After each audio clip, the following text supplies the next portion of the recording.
satisfacción que nosotros teníamos al principio, es lo que Pablo viene a preguntar, es una de las preguntas de Pablo en esta porción de la palabra del Señor.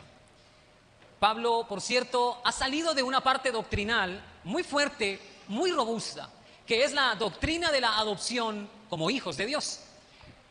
Y Pablo ha profundizado mucho en el tema y nos ha dejado muy claro que Dios, por medio de la obra de Jesucristo en la cruz del Calvario, nos reconcilió con Él, quitando de en medio nuestros pecados que afrentaban a Dios. Nuestro pecado es una burla para con Dios, nuestro pecado es una ofensa para Dios.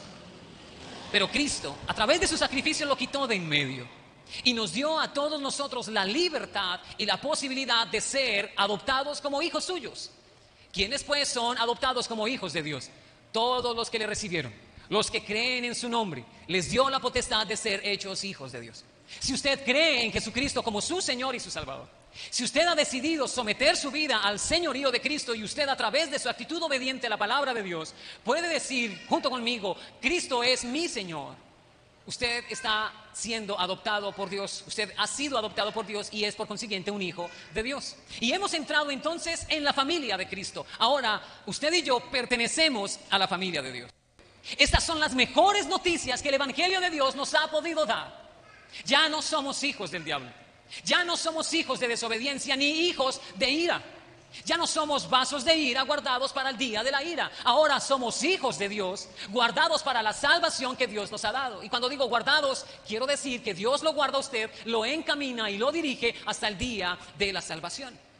Comportémonos como hijos, seamos como hijos. Por eso la predicación de hace 8 días era esa. Somos hijos, comportémonos como hijos de Dios. Dios nos ha salvado, ahora pertenecemos a la familia del Señor. Pero a partir de este versículo 12... Pablo ya no está en una actitud doctrinal, no está enseñando una doctrina fundamental de Dios. Más bien Pablo intenta a través de estos versículos hacer una praxis de lo que ha enseñado, hacer una práctica, hacer una aplicación de lo que él mismo ha enseñado. ¿Qué es ser hijos de Dios? Pero Pablo viene reaccionando frente a algo que está sucediendo en la iglesia de Corinto. Para mí esta es la mayor dificultad que la iglesia está enfrentando en ese momento. La dificultad es que los gálatas decidieron abandonar el camino de la fe en Cristo por el de las obras. Lo hicieron voluntariamente. Decidieron voluntariamente abandonar la fe y la gracia de Dios y sumergirse de nuevo en las obras de la ley, en la condenación de la ley. Y eso es una necedad, amados hermanos. Eso es una necedad. Eso es algo ilógico. Lo veíamos hace 8 días. Como un hijo que ahora es señor de todo decide someterse a esclavitud. ¿Por qué el dueño de la casa decide actuar como un esclavo y vivir bajo esclavitud aún? En la práctica, mis amados hermanos, ustedes que han sido libertados por la gracia de Dios, ustedes que han salido de la cárcel de la religión, que han salido de la cárcel de las tradiciones de los hombres, ¿por qué desearían volver a entrar en la religión, en las tradiciones, en las costumbres de los hombres, en doctrinas de hombres? Eso es una necedad. Y es lo que Pablo está enfrentando con esta carta. ¿Por qué, amados hermanos? Si lo pensamos desde una forma práctica, conocer a Cristo es lo mejor de la vida. Es lo mejor que Dios nos ha permitido vivir y experimentar su gracia, y experimentar su favor, y experimentar la bendición de estar ahora en el cuerpo de Cristo, siendo llamado hijo de Dios. Es la mayor bendición de los seres humanos, o que los seres humanos que creen en Cristo pueden vivir y experimentar. ¿Pero por qué? ¿Por qué hemos abandonado ese camino? Recordemos que esta carta no está escrita para las personas que no creen en Cristo. No está escrita para los que reniegan del Señor. No está escrita para gente que rechaza el conocimiento de Dios. O no, en ninguna manera. Esta carta está dirigida a una iglesia que ha renunciado a vivir por gracia. Pero lo que nos enseña el libro de Proverbios es que cuando una persona, por las simplezas de la vida, por las simplezas en las cosas del Señor, se engaña a sí mismo y deja que le engañen fácilmente. ¿Todo por qué? Por un pensamiento simplista, por ser simples en la vida espiritual. Y esto significa ser inmaduros espiritualmente, que era también otra situación que analizábamos el domingo anterior. La inmadurez en la vida cristiana detiene el crecimiento espiritual en la vida del creyente. Un pensamiento inmaduro, una actitud inmadura hará por consiguiente Que el creyente deje de crecer, deje de madurar y deje de dar fruto. Y sí hará que camine hacia atrás, sí hará que renuncie a Cristo, sí hará que ponga su fe y su esperanza en sus propias obras, mas no en las obras de Cristo. Inevitablemente la persona simple, la persona inmadura que no crece en el Señor, sufrirá el castigo por más cristiano que sea, porque está rechazando con su actitud a Cristo. Alguien podrá asumir su vida cristiana con algo de relleno. Algo podrá asumir su vida cristiana como algo pasajero, como algo de ir y venir todos los domingos. Entonces, cuidado con asumir las cosas del Señor de esta manera. Cuidado con asumir las cosas del Señor livianamente. No podemos ser simplistas, no podemos hacerlo. Alguien se preguntará entonces, ¿pero por qué lo castigará si fue engañado? Si fue una víctima, ¿por qué recibirá un castigo si fue engañado? Pero a la final se trata de que él mismo ha decidido caminar por sendas que lo llevan lejos de Dios. Él mismo ha tomado la decisión de apartar su mente, sus pensamientos y sus decisiones lejos de Dios. Y ese es el asunto que Pablo está viendo aquí a creyentes, a cristianos religiosos con sus actitudes religiosas y deciden creer exactamente eso. Religiones, costumbres, tradiciones de hombres. Es por eso que será castigado, es por eso que ha decidido caminar en una vida simple, porque ve a los demás actuar religiosamente y decide hacer lo mismo. Complaciendo así que sus apetitos inicuos, complaciendo sus apetitos carnales, complaciendo el deseo de la vida, la vanidad y la vanagloria de la vida. Es tiempo ya de dejar las simplezas, es tiempo ya de dejar toda inmadurez en la vida espiritual y caminar hacia Cristo en una madurez y en una actitud de crecimiento en el Señor. ¿Cuál es el remedio entonces? ¿Cuál es la forma en que el simple puede dejar su simpleza? ¿Cómo el creyente puede dejar de amar la simpleza para empezar a caminar en Cristo Jesús? Para empezar a crecer en el Señor, para empezar a dar fruto y fruto para vida abundante, fruto que bendiga el nombre del Señor, fruto que Dios el Padre pueda recoger de usted, amado hermano. ¿Cómo el creyente simple puede abandonar su simpleza? Amando el conocimiento bíblico para dejar de ser simples, por supuesto. Pero no un mero conocimiento intelectual, no un mero sí, yo me sé tales versículos, no solamente así. Es necesario, como lo hemos dicho antes, un conocimiento íntimo de Dios, un conocimiento relacional de la persona de Cristo.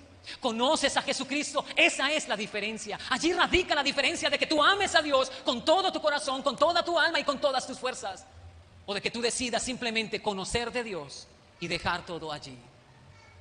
No, amados hermanos, la invitación que yo les puedo hacer esta mañana por la palabra del Señor es: deja tu simpleza, deja tu inmadurez y crece en el Señor. Ten relación con Cristo. Ten relación con Él, entra en lo secreto y cerrada la puerta, ora a tu Padre que te ve en lo secreto. Pero pasa tiempo con tu Señor, pasa tiempo con la Escritura, pasa tiempo con el Espíritu de Dios.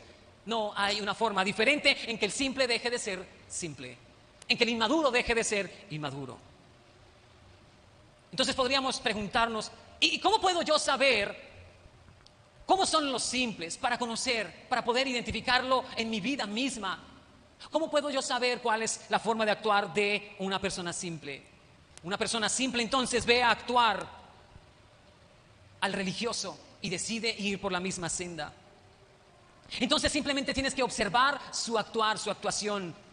Pues no entienden la gracia de Dios ni la vida eterna, ni viven con sabiduría la vida cristiana que profesan.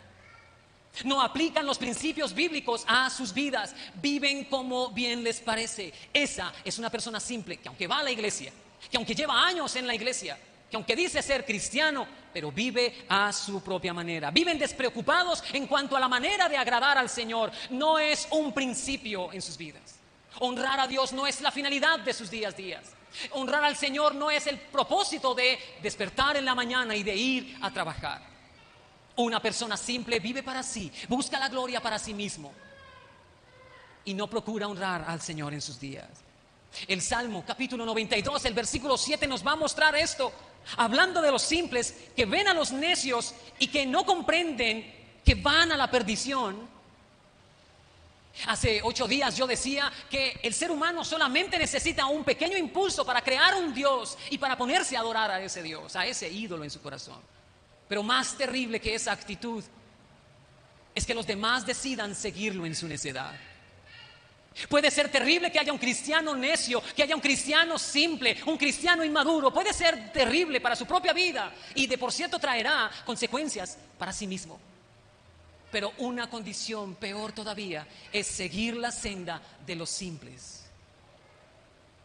Otra persona podrá preguntarse entonces: ¿y por qué nos dices esto? ¿Por qué nos hablas de esta manera? Porque la religiosidad es una abominación para Dios. Y ser simple es ser religioso.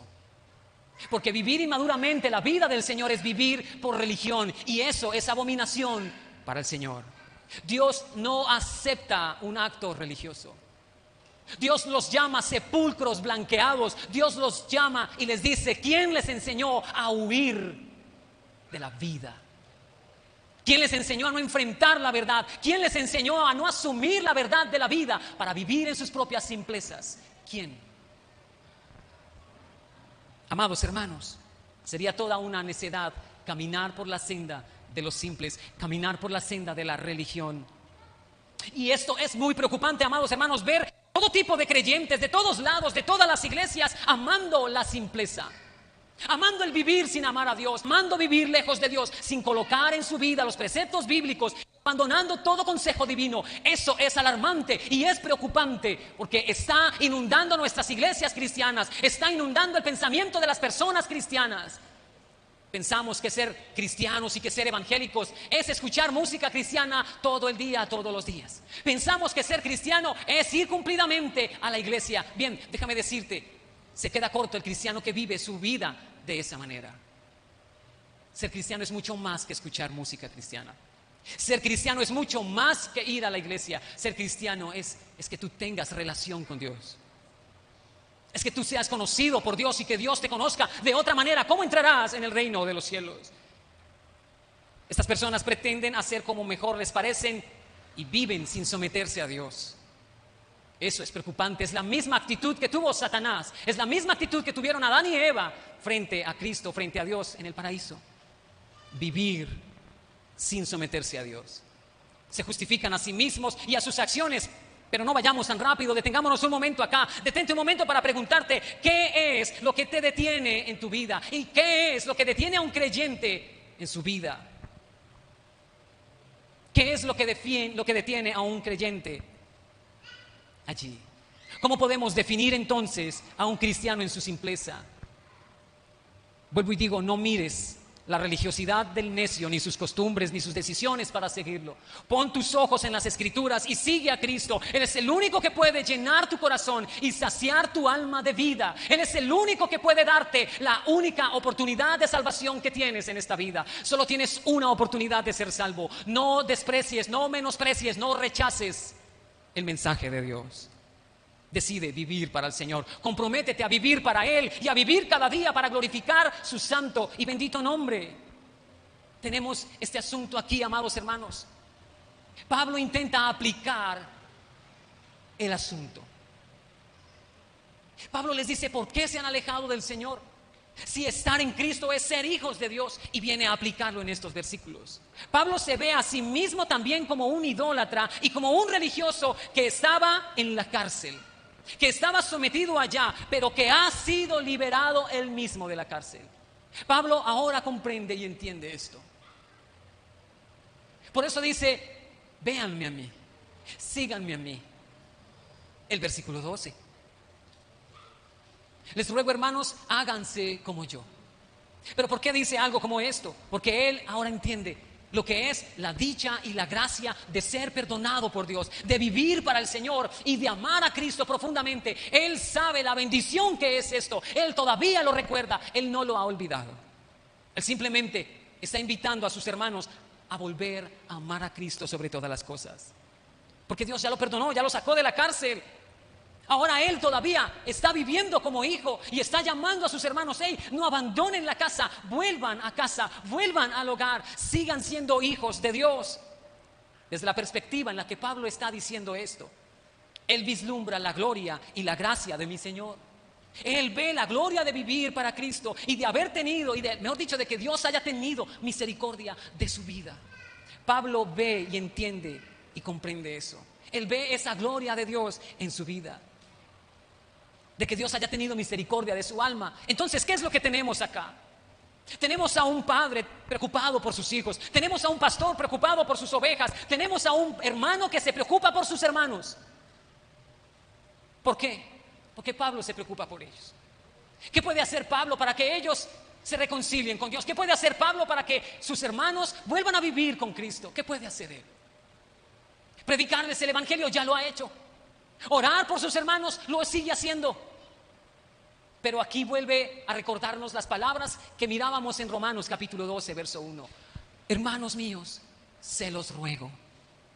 Allí en Romanos dice: les ruego, hermanos, ya que Dios es tan misericordioso con ustedes, hermanos, abandonen el pecado y vivan para el Señor. Dejen de pecar, dejen una vida simple, dejen una vida de pecado y entreguen sus vidas en sacrificio vivo, santo y agradable al Señor. Era una rogativa, y aquí está Pablo rogándoles otra vez: hermanos míos, se los ruego, vuelvan al Señor, vuelvan su rostro al Señor. Y yo me apropio de las mismas palabras de Pablo aquí. Hermanos, vuelvan cada día su rostro al Señor. Vuelvan al Señor. Hay caminos que al hombre parecen derechos, pero su fin es camino de muerte y de perdición. El martes, hablando con los hombres, colocábamos un ejemplo. Vas tú por la calle manejando tu moto, tu carro, y tú piensas que vas en una senda derecha, que tú vas haciendo bien las cosas. Y alguien se te atraviesa y algo pasa, casi chocas con tu carro, con tu moto, casi accidentas a una persona. ¿A quién culpas? ¿Te culpas a ti o al que se te atravesó? Al que se atravesó. Oiga, ¿qué le pasa? Mire, tenga cuidado, fíjese. Pero ¿y qué si el de la culpa no era él? ¿Qué si el de la culpa eres tú? El atravesado eres tú, el que va en contravía eres tú. ¿Y qué si esa es la situación? ¿Quién hará entrar en cordura a este conductor después de que se ha salido de sus cabales, después de que ha perdido el control, después de que ya no está en donde debe estar? ¿Quién lo hará volver a la senda? Hay caminos que al hombre parecen derechos. Pensamos entonces que vamos en línea recta, pensamos que vamos en línea recta hacia el cielo. Fíjense, hermanos, que no sea que nuestro camino esté torcido. Fijémonos, hermanos, que no sea que hayamos quitado nuestros ojos de Jesucristo y que nuestro camino apunte hacia otro lado. Esa es la advertencia de la palabra de Dios. Pablo ha aprendido entonces aquí a no anteponer ninguna justicia propia ni a reclamar sus propios derechos.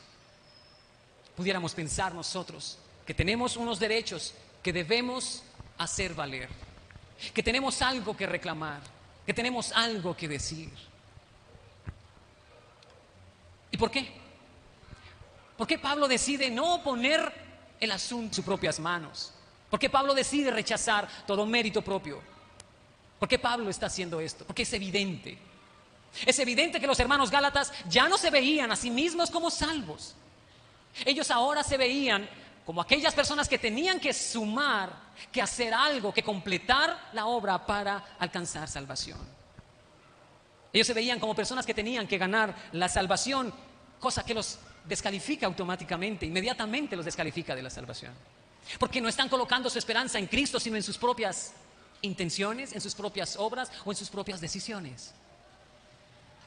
Quitar la esperanza de Cristo es lo peor que podemos hacer. ¿Para qué? ¿Para ponerlas en nosotros mismos? ¿Para ponerlas en nuestras propias vidas, en lo que nosotros mismos hacemos, para hacer valer nuestros derechos en Cristo? No podemos darle valor a nuestras obras y quitarle el valor a las obras de Cristo. No podemos hacerlo. Así que Dios usa este interés que Pablo está teniendo. Dios está usando el interés de Pablo, la preocupación de Pablo por sus hermanos. Les ha dicho: se los ruego, hermanos. Aquí, detrás de todo esto, hay un solo interés, y es el de amar a sus hermanos. Es el interés genuino de amar a pesar de las ofensas. Es el interés genuino de amar a pesar de que no estén respetando mis derechos o a pesar de que estén pasando por encima mío. ¿Estás dispuesto a amar a tu hermano, a amar a tu hermana a pesar de la ofensa que te ha hecho? Si estás dispuesto, estarás actuando como Dios lo pide.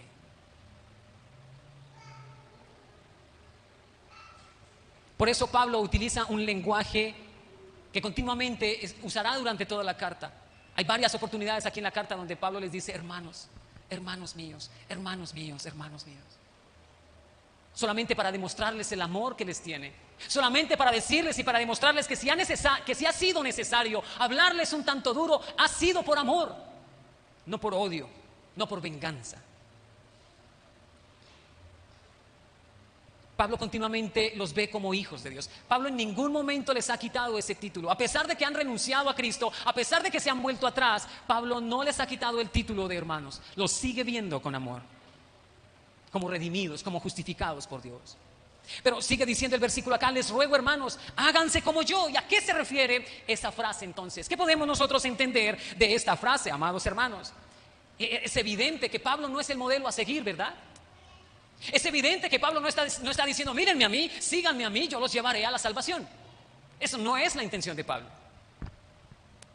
El ejemplo no es Pablo, no es Pedro, no es David, no es Abraham, no es el pastor. Sencillamente no lo es. Lo que Pablo les está diciendo es: hermanos, no pongan sus ojos allí. Ese es un falso evangelio. El ejemplo verdadero, el modelo a seguir, se llama Jesucristo de Nazaret. ¿Por qué el simple vive en su simpleza? Porque no ama a Cristo verdaderamente. ¿Por qué el inmaduro sigue siendo inmaduro? Porque ha quitado sus ojos de la cruz del Calvario y ha decidido mirarse a sí mismo o mirar a otro como ejemplo personal. Este es el consejo de Pablo a sus hermanos, a quienes les está enseñando, a quienes les está hablando, a quienes les ha predicado continuamente de las Escrituras. Pablo no está buscando que lo imiten a él. Así ustedes hayan recibido la enseñanza de alguien, así alguien les haya predicado a ustedes: aprendan de mi propio ejemplo, mírenme a mí, yo soy el modelo. Esa no es la verdad. Así hayamos escuchado mensajes en radio, televisión o internet diciendo: mírenme a mí, yo soy el ejemplo. ¿Qué ejemplo debemos seguir de un ser humano? ¿A qué ejemplo se refiere? El único modelo es Cristo. Es la única imagen que debe mostrarse en nuestro corazón. Es la única imagen que debe reflejarse en nosotros. Yo tengo un solo objetivo, y es mostrar la imagen de Cristo en mi vida. No la imagen del pastor, no la imagen del hermano, no la imagen del predicador popular de internet. Tú tienes un solo objetivo: parecerte a Cristo, modelar a Cristo, mostrar quién es Jesucristo en tu vida. Ese es tu único objetivo. ¿Por qué? ¿Por qué me pondría yo como modelo de una vida piadosa? Entonces, si de eso no está hablando Pablo, ¿de qué está hablando? Lo que sucede es que Pablo ahora conoce la libertad. Pablo conoce ahora algo que es bueno, algo que lo llevará a la vida eterna. Pablo conoce algo de valor eterno. Hay cosas que tienen su valor aquí en la tierra, y ejercitarnos aquí en la tierra tendrá beneficio aquí en la tierra. Pero hay otras cosas que ejercitarnos para la vida y para la piedad tendrán fruto, y fruto eterno. ¿En qué te estás ejercitando? ¿Te ejercitas en conocer a Cristo? ¿Te ejercitas en conocerlo a Él? ¿En modelarlo a Él? ¿En hacer los mismos pasos que Él hizo? Ejercítate para la piedad. Ejercítate en la piedad. Haz tesoro para la vida eterna. Haz tesoros en los cielos, no aquí en la tierra. ¿A quién quieres agradar y a quién quieres engañar? ¿A ti mismo, a tu propio corazón, a tu propia vida y a tu manera de pensar? No, señores. Debo ser categórico y enfático en este sentido. No podemos ni agradarnos a nosotros mismos, y no podemos buscarnos y complacernos a nosotros mismos. No lo podemos hacer. Pero Pablo, que ahora él ve y comprende qué es lo que está pasando aquí, él sabe qué es vivir para el Señor. Él comprende qué es servirle a su nombre. Así que le hace una invitación a los cristianos de todos los tiempos. Observen que la verdad es esta: Cristo es el modelo. Observen la verdad, observen a Cristo, Él es la verdad. Aquellos que observan los ritos y las tradiciones para seguirlos se desenfocan y pierden su norte. Van siguiendo a Cristo y de algún momento empiezan a seguir a otro Señor. Van siguiendo a Jesucristo y a su palabra y se tuercen. ¿Por qué? ¿Por qué? ¿Por qué? ¿Por qué abonar en lo que no conviene? ¿Por qué sembrar en una tierra que no dará fruto? ¿Por qué guardar tesoros aquí en la tierra? Pablo, como pastor, está hablando. Y él, como pastor que los ha visto y que les ha enseñado y que los ha visto caminar y crecer en la gracia del Señor, no quiere que sus hermanos retrocedan. No quiere que sus hermanos se extravíen. No quiere que sus hermanos renuncien a la gracia del Señor para que alcancen el galardón y vivan dentro de la voluntad del Señor. Ese es el deseo de Pablo, ningún otro. Y es lo que nos debe preocupar a nosotros, amados hermanos. La intención que tienes hacia tu hermano debe ser genuina. Buscar su provecho, su bendición, buscar que él crezca, buscar que el Señor se glorifique en su vida, orar por él y preocuparte por él. Esa es la actitud que define a un verdadero hijo de Dios. Esa es la actitud de alguien que decide amar a Cristo y ponerlo a él como modelo de su vida. Alguien que se preocupa por sus hermanos, alguien que ora por ellos, alguien que los llama, alguien que los visita, alguien que está pendiente de lo que sucede en su vida y en su corazón. Aquí está el ejemplo de este hombre, Pablo, poniendo en práctica estas cosas. El problema es que estos hermanos galenses ya no se veían como salvos. Ese es el gran problema. Eso es lo más peligroso. Que estos hermanos se dejaron de ver como salvos. Porque les hacía falta sumar obras, porque les hacía falta cumplir requisitos. Amados hermanos, ¿quién se siente así esta mañana?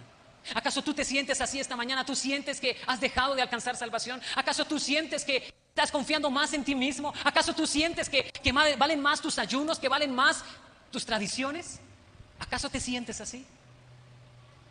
¿Sientes que de alguna manera debes ganar tu propia salvación?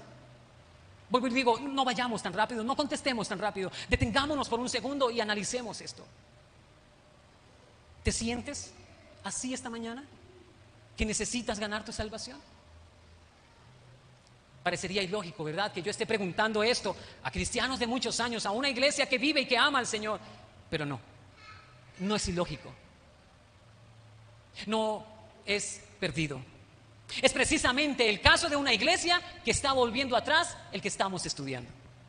Es precisamente el ejemplo de unos hermanos que renunciaron a creer en Cristo por gracia y por fe para esperar y para colocar su esperanza en las obras. Es precisamente el ejemplo que estamos nosotros estudiando. Así que no es tan ilógico hacer esta pregunta. Así que no es tan ilógico mirarnos a nosotros mismos y examinarnos. Pero lo que pasa es que somos tan inocentes y renunciamos tan fácil que continuamente debemos autocriticarnos. Es necesario tener un poco de autocrítica, es necesario tener un poco de juicio propio. He hablado en otras ocasiones, Pedro en su carta lo va a decir y Pablo en Corintios va a decir: examínese cada quien a sí mismo, júzguese a sí mismo. Para podernos preguntar, ¿será que acaso estoy caminando por obras? ¿Será que acaso tú estás caminando por obras? ¿Será que acaso tu vida cristiana es una vida por obras? ¿Cómo puedes diferenciarlo? ¿Cómo estás seguro de que estás caminando en la gracia y en la fe? ¿Cómo estás seguro de que tus pasos están en la senda recta? ¿Cómo estás seguro de eso? Amados, la iglesia evangélica es por mucho la única iglesia que se autocritica a sí misma. Nosotros los cristianos nos caracterizamos por eso, por autocriticarnos a nosotros mismos, por mirar si el camino que estamos haciendo es verdadero.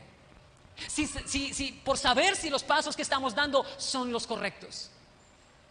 Así que hagamos esa gestión, y es una gestión a la que Dios nos invita continuamente. ¿De alguna manera Cristo ya no es el Dios de tu corazón? ¿Será que algún día Cristo dejó de ser el Señor de tu corazón? Pablo viene aquí a decir enseguida: ningún agravio me han hecho. Ningún agravio me han hecho. Pablo no tomó a título personal las decisiones que tomó la iglesia. Él no las vio así. Él no se sintió ofendido porque los hermanos de la iglesia de Gálatas hubieran rechazado el mensaje que él les entregó. Entonces la pregunta es aquí: ¿a quién ofendemos cuando nos volvemos atrás? Si no es al pastor, si no es al líder, ¿a quién ofendes cuando rechazas el nombre de Cristo? Es precisamente a Él, es a Cristo Jesús, mi Señor y mi Salvador, a quien ofendemos cuando rechazamos caminar en Él. Cuando decidimos volver al mundo, cuando decidimos volver a los pasos de la religión. No estás rechazando una iglesia, no estás rechazando un líder, no estás rechazando una persona o a un pastor. Estás rechazando directamente a Cristo, que ha resultado traer esta situación a su vida. ¿Qué pasará entonces, amados hermanos, con la persona que rechaza a Cristo? ¿Qué pasará con esta persona? ¿Recuerdan cuando Moisés va delante del Señor y le dice: Señor, pero mira a este pueblo, mira cómo ellos están hablando mal de mí? ¿Qué le dijo el Señor? Oh sí, Moisés, qué consideración tengo de ti. No, le dijo: no te preocupes, Moisés, no han hablado de ti, hablaron de mí. No te criticaron a ti, me criticaron a mí. Cuando el pueblo pidió rey, ¿qué dijo? ¿Qué le dijo Dios a Saúl? Ah, sí, Saúl, cuánta conmiseración siento de ti. Pobrecito Saúl, te rechazaron como profeta. Eres el profeta rechazado. No, Dios no le dijo eso. No te rechazaron a ti, me rechazaron a mí. Cuando el creyente simple e inmaduro rechaza el mensaje y rechaza la palabra, no rechaza al predicador. He dicho antes, cuántas veces hay cristianos que en medio de la predicación están peleando con la predicación allá con su silla y se sienten incómodos en su silla. Déjame decirte, no soy yo el que te incomoda. Amén. ¿Por qué, amados hermanos? Porque es su sangre la que se vertió en la cruz, fue su sacrificio, fue su cuerpo el que fue clavado en una cruz, fueron sus manos las que fueron horadadas, fueron sus pies los que fueron clavados en la cruz, no los pies del pastor, no las manos del pastor. Así que la ofensa no es contra una persona como nosotros, la ofensa es contra Cristo nuestro Señor. Esto, amados hermanos, debería sonar como una alerta en nuestras mentes. Así lo he asumido yo, así lo he tomado yo. Es una alerta que Dios me dice hoy a través de su palabra. ¿Cristo es el Dios de tu corazón? ¿Has ofendido a Cristo con tus acciones? Yo tuve que detenerme seriamente y decirle, Señor, perdóname, perdóname. ¿Qué pensará Cristo en el momento en que nosotros lo ofendemos? ¿Qué pensamiento cruza por la mente de nuestro Señor cuando nosotros actuamos egoístamente, cuando nosotros actuamos en nuestras propias obras? Cuando ofendemos la iglesia de Cristo, cuando ofendemos a aquel que entregó su vida en la cruz del Calvario, ¿qué pensará nuestro Señor? No permitas, amado hermano, te lo ruego, te lo suplico, no permitas que la cruz de Cristo, que el evangelio de Cristo, que su sangre vertida en la cruz, que su cuerpo clavado en el madero pierda el valor que realmente debe tener. No permitas que eso pierda su valor. Cristo Jesús fue clavado en la cruz del Calvario, fue Él, y eso debe tener un significado muy especial en el corazón de aquel que se dice ser cristiano. Debe tener un valor por encima de todo. No permitas que eso cambie. Ayer le pregunté a un hermano, ¿y qué piensa de esto? Me dice, me acuerdo de una iglesia en Éfeso, a la cual Dios le dijo, pero tengo contra ti que has perdido tu primer amor. Yo te pregunto hoy, ¿perdiste tu primer amor? ¿Lo perdiste? El título de la enseñanza de hoy, tu satisfacción, tu alegría, ¿en dónde está? ¿Quién apagó la llama de tu corazón? ¿Por qué permitiste que la llama en tu corazón se apagara? ¿Recuerdan la problemática de Gálatas? Que ellos mismos decidieron. Nadie los obligó a renunciar de Cristo. Nadie los obligó a volver atrás. Ese es el gran problema que están enfrentando los hermanos en Gálatas, que voluntariamente decidieron abandonar a su Señor. ¿Qué significado tiene la sangre del Cordero para ti? ¿Qué significado tiene ver al Cordero de Dios clavado en la cruz del Calvario? ¿Qué significa eso para ti? ¿Qué significa ver al Hijo de Dios clavado en la cruz del Calvario, entregando su vida por ti y pagando el precio de tus pecados precisamente? ¿Qué significado tiene eso? ¿Qué valor tiene eso? ¿O es que acaso la sangre de Cristo es para pisotearla? ¿O es que acaso el cuerpo de Cristo es para pararnos encima de Él? ¿O es que acaso el nombre de Cristo es para vituperarlo y que todos renieguen del Evangelio del Señor? ¿Te vas a exponer a eso? No. Lo que Pablo está diciendo acá, amados hermanos. ¿Por qué Pablo no se siente ofendido? ¿Por qué les dijo, ustedes no me han cometido ninguna ofensa a mí? ¿Por qué? Allí dice, estoy actuando con un corazón totalmente abierto para ustedes. Abran también el suyo. ¿Nos da temor abrir nuestro corazón y actuar genuinamente? Sí. ¿Por qué? Porque me ofenden, porque me van a herir, porque yo sé que me van a lastimar. ¿Y qué con eso? Tú no les das la salvación a nadie. ¿Y qué si alguien te ofende? ¿Y qué si alguien te insulta? ¿Acaso no cogieron al Hijo de Dios y lo clavaron en la cruz? Si tenemos que sufrir el oprobio para que nuestros hermanos sean salvos y alcancen la salvación, pues suframos el oprobio, vivamos el oprobio,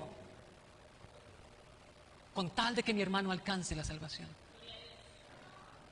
Ojalá y yo no sea un estorbo en la salvación de un hermano. Más me vale amarrarme la piedra de un molino y echarme en el fondo del mar, dice Cristo. Es que la ofensa no es contra ti. No son tus derechos los que valen acá. Es al Cordero de Dios. Es al que entregó su vida en la cruz del Calvario. ¿De dónde aprendió Pablo esa actitud? Pablo la aprendió del mejor. La aprendió de Cristo. Si hicieron esas cosas en mí, dijo Cristo. Ustedes son leña seca, queridos. No. Jesucristo dijo algo también. Si no me creen a mí, que soy la verdad, que soy el camino, que soy la vida, que soy la puerta de las ovejas, por donde todo creyente debe entrar. Si no me creen a mí, a vosotros tampoco os creerán. Lo paradójico acá es que si predicáramos mentiras, esas sí las creerían. Lo paradójico es que si fuéramos mentirosos, eso sí lo creerían.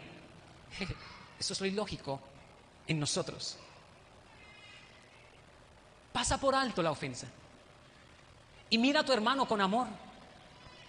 Pasa por alto lo que tu hermano ha hecho y míralo con amor. Mira que él también fue ganado, fue comprado por la sangre del Cordero. No sea que el que vayas en contravía seas tú.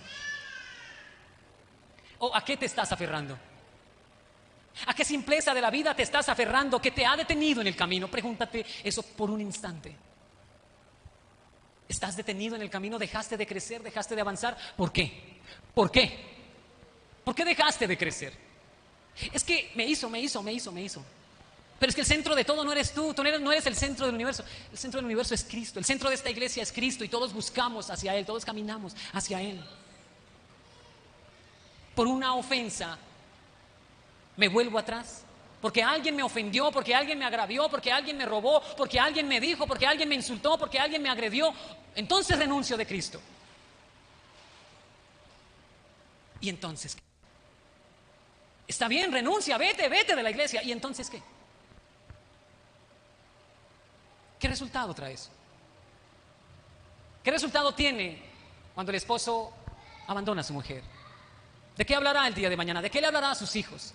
¿Qué resultado tiene el que renuncia a su carrera profesional? ¿De qué se graduará algún día? ¿De qué? ¿De qué? ¿Cuál va a ser su galardón? ¿Cuál va a ser su gloria? ¿Me explico?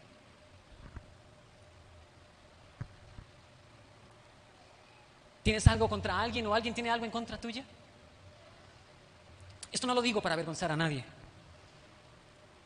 Pues les estoy hablando como a hijos de Dios. La verdad les hablo como a hijos de Dios. Les hablo en el amor, en un amor que es ingrediente de todas las conversaciones. El amor genuino de Cristo en nuestros corazones debe ser ingrediente de todas nuestras conversaciones, de nuestras acciones y de nuestras decisiones. ¿Por qué? Porque somos hijos de Dios. Tus acciones, tus palabras, ¿buscan el bien, el crecimiento, el perfeccionamiento de tu hermano? ¿Lo buscan? Búscalo, procura que tu hermano sea perfeccionado, procura que tu hermano crezca. Pero buscamos nuestros propios afanes. Aquí no caben egoísmos, aquí no caben propósitos personales. Esto se trata del crecimiento de la iglesia y por eso Pablo está hablando así.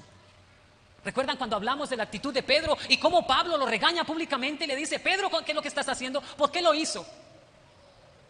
¿Porque estaba ofendiendo a Pablo? ¿Porque estaba echando por tierra el trabajo de Pablo? No, porque la actitud de Pedro estaba destruyendo a otros creyentes. Porque la actitud de Pedro estaba haciendo que otros sucumbieran en la fe, que otros renunciaran de Cristo, que otros renegaran del nombre del Señor. Por eso le llamó la atención.